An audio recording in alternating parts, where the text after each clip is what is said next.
ഉണ്ടാവുന്ന ഇടിമിന്നൽ അപകടകാരിയാണോ? തീർച്ചയായിട്ടും അതെ.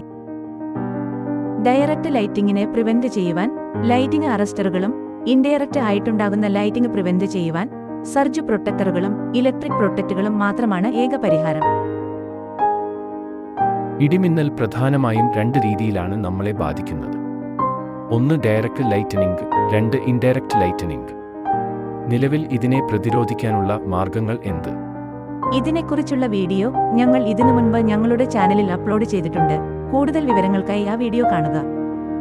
നമ്മൾ ഇപ്പോൾ ഉപയോഗിച്ചുകൊണ്ടിരിക്കുന്ന ലൈറ്റനിംഗ് അറസ്റ്റുകളും സർജ് പ്രൊട്ടക്ടറുകളും എല്ലാം ഹൈ വോൾട്ടേജിനെ പ്രിവെന്റ് ചെയ്യുന്നതിനുള്ളതല്ല, അത് എർത്ത് ചെയ്തു ന്യൂട്രൽ ആക്കുന്നതിനുള്ള സംവിധാനങ്ങളാണ്.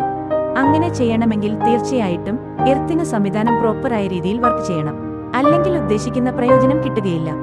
ഒരു എർത്തിങ് സംവിധാനം പ്രോപ്പറായ രീതിയിൽ വർക്ക് ചെയ്യണമെങ്കിൽ ഒരു വെറ്റ് സർഫസിൽ മാത്രമേ സാധിക്കുകയുള്ളൂ. എന്നാൽ അതിരൂക്ഷമായ ചൂടിനാൽ നമ്മൾ എർത്ത് ചെയ്തിരിക്കുന്ന സർഫസ് അല്ലെങ്കിൽ നമ്മുടെ ഭൂമിയുടെ സോയിൽ നിശ്ചിത ആഴത്തിൽ ഡ്രൈ ആകുന്നു.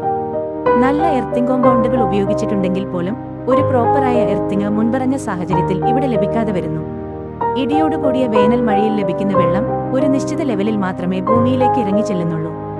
ഈ ഒരു നനവ് ശരിയായ എർത്തിങ്ങിന് അനുയോജ്യമല്ലാത്ത രീതിയിൽ വരുമ്പോഴാണ് നമ്മുടെ നിത്യോപയോഗ ഇലക്ട്രോണിക്സ് ഡിവൈസുകൾക്ക് നാശനഷ്ടങ്ങൾ സംഭവിക്കുന്നത്. ഇങ്ങനെയുള്ള സാഹചര്യങ്ങളിൽ ഏറ്റവും നല്ലൊരു പരിഹാരമാണ് അവിടെ എപ്പോഴും ഒരു വെറ്റ് സർഫസ് ആർട്ടിഫിഷ്യലി നമ്മൾ ക്രിയേറ്റ് ചെയ്യുക എന്നുള്ളത്. അതായത് നമ്മൾ അവിടെ വെള്ളമൊഴിച്ച് നനയ്ക്കുക.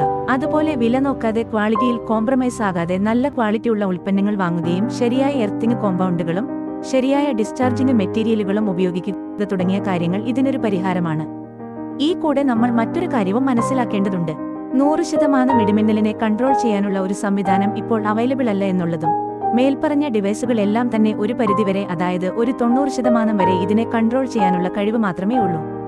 ഇങ്ങനെയുള്ള സാഹചര്യത്തിൽ ഈയൊരു കാര്യത്തിൽ എല്ലാ രീതിയിലുള്ള ഒരു ശ്രദ്ധ കൊടുത്തു കഴിഞ്ഞാൽ വലിയ അപകടങ്ങളിൽ നിന്നും വലിയ നാശനഷ്ടങ്ങളിൽ നിന്നും നമുക്ക് സംരക്ഷണം നേടാം.